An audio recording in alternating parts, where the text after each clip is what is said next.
চৰকাৰী ঘৰৰ বাবে নতুনকৈ জিঅ' টেগিং কৰা ব্যক্তিসকলে কেতিয়া চৰকাৰী ঘৰখন লাভ কৰিব কিয়নো ইতিমধ্যে ইকেৱাইচি জিঅ' টেগিং সম্পূৰ্ণ হৈ গৈছে গতিকে আপোনালোকে কোনটো ডেটত চৰকাৰী ঘৰখন লাভ কৰিব বা চৰকাৰী ঘৰৰ টকা আপোনালোকৰ বেংক একাউণ্টত সোমাব তো এই বিষয়ে আজিৰ এই ভিডিঅ'ৰ জৰিয়তে আপোনালোকক সম্পূৰ্ণ তথ্য জনাবলৈ চেষ্টা কৰিম গতিকে আপোনালোকে সকলোৱে ভিডিঅ'টো সম্পূৰ্ণ কৰি চাব লগতে ভিডিঅ'টো ভাল পালে নিশ্চয় লাইক কৰি চেনেলটো সাবস্ক্ৰাইব কৰিব এনেকুৱা ইম্পৰ্টেন্ট ভিডিঅ' মই পাবলৈ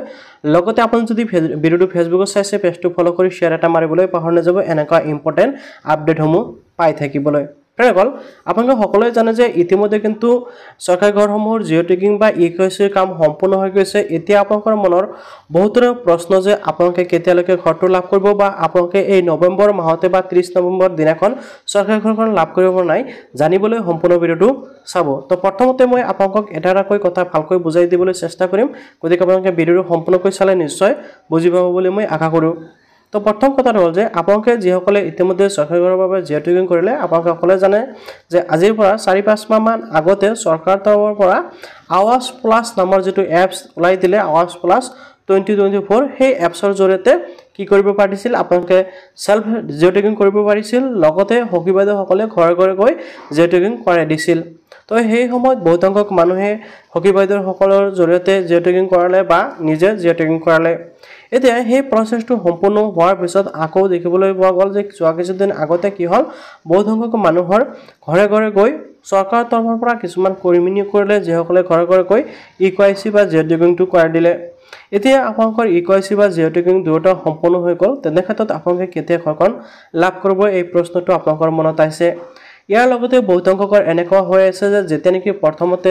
জিঅ' টেগিং কৰিবলৈ দিলে সেলফ জিঅ' টেগিং কৰিছিল কিন্তু যিখন নেকি লিষ্ট এই লিষ্টত নাম অহা নাই বা নতুনকৈ জিঅ' টেগিং কৰিবলৈ গ'লে অলৰেডি জিঅ' টেগিং কৰা বুলি দেখুৱাই সেইসকলে কি কৰিব সকলো কিন্তু জনাবলৈ চেষ্টা কৰিম প্ৰথমতে আপোনালোকে যিসকলে হকি বাইদেউসকলৰ জৰিয়তে জিঅ' টেগিং কৰালে সেইসকলক কিন্তু আকৌ চৰকাৰৰ তৰফৰ পৰা যিসকলে কি কৰ্মী নিয়োগ কৰিলে বা কৰ্মচাৰী চৰকাৰৰ তৰফৰ পৰা যিসকলে কি কৰ্মী নিয়োগ কৰিলে সেইসকলে কিন্তু আপোনালোকৰ ঘৰত গৈ ইকেৱাইচিটো সম্পূৰ্ণ কৰাই দিছে এতিয়া ইকেৱাইচিটো সম্পূৰ্ণ হোৱাৰ পিছতে আপোনালোকে ঘৰটো লাভ কৰিব কিন্তু কেতিয়া লাভ কৰিব আৰু কেনেকৈ লাভ কৰিব সেই বিষয়টো মই এতিয়া আপোনালোকক বুজাবলৈ চেষ্টা কৰিম যিখন নেকি চৰকাৰৰ তৰফৰ পৰা জাননী জাৰি কৰিছিল সেই জাননীত কিন্তু ইতিমধ্যে ধুনীয়াকৈ কিছুমান কথা উল্লেখ কৰিছিল আৰু সেই জাননীৰ জৰিয়তে মই আপোনালোকক বুজাবলৈ চেষ্টা কৰিম চৰকাৰৰ তৰফৰ পৰা এই যখন জাননী জাৰি কৰিছিল ইয়াতে কিন্তু ধুনীয়াকৈ উল্লেখ কৰিছে প্ৰধানমন্ত্ৰী আৱাস যোজনা গ্ৰামীণৰ অধীনত সম্ভাব্য হিতাধিকাৰী চিনাক্তকৰণৰ বাবে আৱাজ প্লাছ 2024 জৰীপ এতিয়া এই জৰীপটো দুটা প্ৰকাৰে হৈছিল এই জৰীপ নিম্নলিখিত যিকোনো এক ধৰণে সম্পূৰ্ণ কৰা হ'ব প্ৰথমটো হ'ল আপোনালোকে দেখিবলৈ পাইছে জৰীপকাৰীৰ দ্বাৰা জৰীপ অৰ্থাৎ যিসকলে নেকি হকি বাইদেউ জৰীপ কৰাই দিছিল সেইসকলৰ জৰিয়তে জৰীপ অৰ্থাৎ সেইসকলৰ জৰিয়তে জিঅ' টেগিং আৰু দ্বিতীয়টো হ'ল আপোনালোকে স্বজৰীপ অৰ্থাৎ নিজে যিটো নেকি সেলফ জিঅ' টেগিং কৰা হৈছিল মোবাইলৰ জৰিয়তে সেইটো তো এই বিষয়টো মই আপোনালোকক বুজাবলৈ চেষ্টা কৰিম আৰু আপোনালোকে এইখিনি বুজি পালে যিসকলে নেকি নিজে নিজে জিঅ' টেগিং কৰিছিল সেইসকলৰ কেতিয়ালৈকে লিষ্টটো পাব বা কেতিয়ালৈকে নাম আহিব এই কথাখিনি আপোনালোকে বুজি পাব তো প্ৰথমতে এতিয়ালৈ কৰা হৈছে জৰীপকাৰীৰ দ্বাৰা জৰীপ এতিয়া চাওক প্ৰথমতে গাঁও সভা এইটো হৈ গ'ল গাঁও সভা হ'ল তাৰপিছত ASRLM ৰ হকিসকলৰ সহায়ত প্ৰাথমিক জৰীপ অৰ্থাৎ যিসকল নেকি গোটৰ হকি বাইদেউ আছে সেইসকলৰ জৰিয়তে জৰীপ কৰিলে প্ৰাথমিক তালিকা প্ৰস্তুতৰ বাবে দ্বিতীয় পৰ্যায়ৰ গাঁও সভা আৰু যিটো দ্বিতীয় লিষ্ট ওলাইছিল অৰ্থাৎ যিটো নেকি পঞ্চায়তসমূহৰ পৰা লিষ্ট এখন ওলাই দিছিল সেই লিষ্টৰ কথা কিন্তু ইয়াতে উল্লেখ কৰিছে তালিকাৰ প্ৰাথমিক খচৰা ৰাজহুৱা প্ৰদৰ্শন আৰু আপত্তি নিষ্পত্তি কাল হৈ গ'ল এতিয়া বিধানসভা সমিতিৰ দ্বাৰা পৰীক্ষা কৰিব আৰু জিলা পৰ্যায়ৰ সমিতিৰ অনুমোদন হ'ব তাৰ পিছতে আৱাজ প্লাছ 2024 এপৰ জৰিয়তে সম্পূৰ্ণ পঞ্জীকৃত জৰীপকাৰৰ দ্বাৰা জৰীপ এতিয়া এই যে দুটা স্টেপ হৈ গ'ল ইয়াৰ পিছতে কিন্তু আৰু এটা স্টেপ হ'ব য'ত কোৱা হৈছে যে 2024 এপছৰ জৰিয়তে সম্পূৰ্ণ জৰীপ কৰাৰ পাছত ভেৰিফিকেশ্যন হ'ব আৰু এই ভেৰিফিকেশ্যনৰ যিসকলৰ নাম অন্তৰ্ভুক্ত হ'ব সেইসকলেহে ঘৰ লাভ কৰিব ওকে এটা চাওক পৰিয়ালৰ যিকোনো সদস্যই যিসকল সহজৰীপ কৰিছে জৰীপ কৰিব পাৰিব আধাৰ সহায়ত বাধ্যতামূলক ইকেৱাইচিৰ প্ৰয়োজনীয় নথিপত্ৰ প্ৰদান পৰিয়ালৰ এজন সদস্যক সম্ভাব্য হিতাধিকাৰী এতিয়া চাওক যিসকলে নেকি সেলফ ৰেজিষ্ট্ৰেশ্যন কৰিছে সেইসকলৰ কিন্তু শৰ্টকাট কিছুমান তথ্য উল্লেখ কৰা হৈছে আৰু যিসকলে নেকি জৰীপকাৰীৰ দ্বাৰা জৰীপ কৰিছে সেইসকলক কিন্তু দীঘলীয়া এটা লিষ্ট দিয়া হৈছে অৰ্থাৎ আপোনালোকে যিসকলে নেকি নিজে ইকেৱাইচি কৰিছিল সেইসকলৰ কিন্তু ডাইৰেক্ট এটা ইকেৱাইচি কৰিবলৈ আপোনালোকৰ ঘৰত মানুহ আহিব আৰু এতিয়ালৈকে সেই প্ৰচেছটো আৰম্ভ হোৱা নাই নিশ্চয় কিছুদিন পিছতে হ'ব আৰু সেই প্ৰচেছটো হোৱাৰ পিছতে আপোনালোকে ঘৰখন পাব যদি আপোনালোকে চৰকাৰী ঘৰৰ বাবে উপযুক্ত ব্যক্তি হয় এতিয়া এই কথাখিনি মই আপোনালোকক আকৌ বুজাই দিবলৈ চেষ্টা কৰিছো অৰ্থাৎ যিসকলে নেকি সখী বাইদেউৰ জৰিয়তে জৰীপ কৰিলে সেইসকলক প্ৰথম এখন সখী বাইদেউৰ জৰিয়তে জৰীপ কৰাৰ পিছত এখন লিষ্ট ওলাব সেই লিষ্টৰ মৰ্মে ঘৰে ঘৰে গৈ আকৌ জিঅ' টেগিং কৰাব বা ইকআইচি কৰিব তাৰ পিছত আৰু এখন তালিকা ওলাব হেতু জিলা পৰ্যায়ৰ পৰা নিৰ্বাচন কৰা হ'ব বা এনেকৈ ধৰণৰ নিৰ্বাচন কৰা হ'ব তাৰ পিছত সহজৰি বা সেলফ ইকআইচি কথা কৈছে বা আপোনালোকে নিজে নিজে জিঅ' টেগিং কৰিছিল হেতু কিন্তু ডাইৰেক্ট এই পৰ্যায়লৈকে আহি যাব অৰ্থাৎ যেতে নেকি ফাইনাল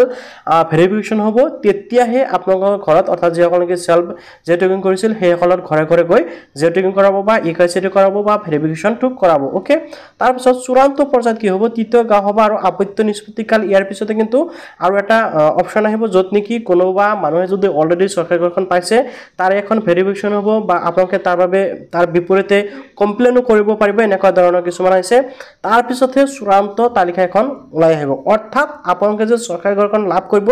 তাৰে মাত্ৰ দুটা ষ্টেজে গ'ল অৰ্থাৎ দুটা পৰ্যায় সমাপ্ত হ'ল ইয়াৰ পিছত আৰু দুটা পৰ্যায় সমাপ্ত হ'ব তাৰ পিছতে এখন ফাইনাল তালিকা ওলাব আৰু সেই ফাইনাল তালিকাত যিসকল মানুহৰ নাম অন্তৰ্ভুক্ত হ'ব সেই সকলেহে চৰকাৰী ঘৰখন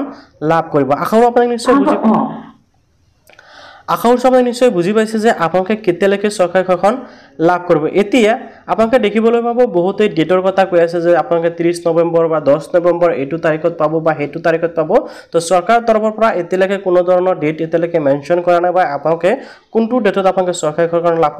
লাভ কৰিব পাৰিব এতিয়ালৈকে চৰকাৰৰ তৰফৰ পৰা কোনো ধৰণৰ জাননী প্ৰদান কৰা হোৱা নাই গতিকে আপোনালোকে ভাবি নল'ব যে এইটো ডেটত আপোনালোকে চৰকাৰী ঘৰখন লাভ কৰিব কিয়নো আপোনালোকে যিসকলে নেকি চৰকাৰী ঘৰৰ বাবে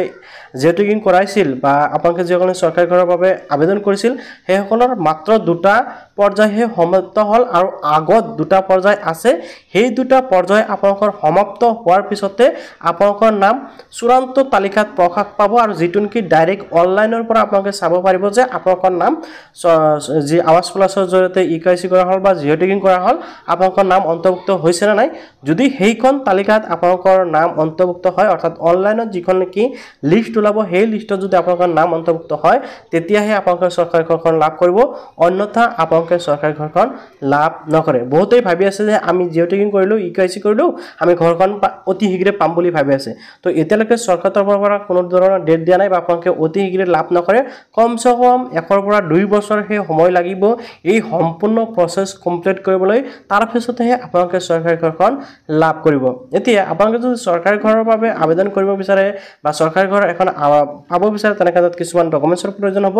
যেনেকুৱা পৰিয়ালৰ সকলো সদস্যৰ আধাৰ কাৰ্ড এমজি এনৰেগা অৰ্থাৎ জব কাৰ্ড থাকিব লাগিব আৰু আধাৰ সংযোজিত বেংক একাউণ্ট থাকিব লাগিব অৰ্থাৎ আপোনালোকৰ বেংক একাউণ্টতে আধাৰ কাৰ্ডখন লিংক থকা বাধ্যতামূলক তো আপোনালোকে যদি ভিডিঅ'টো সম্পূৰ্ণকৈ চাইছে বা এতিয়ালৈকে চাই আছে তেনেকৈ আপোনালোকে নিশ্চয় সকলোৱে বুজি পাইছে যে আচলতে আপোনালোকে কেতিয়ালৈকে চৰকাৰী ঘৰখন লাভ কৰিব আৰু কোনসকলে চৰকাৰী ঘৰৰ বাবে যোগ্য হয় সেই বিষয়ে মই ইতিমধ্যে আপোনালোকক আগৰ ভিডিঅ'সমূহত জনাই দিছোঁ গতিকে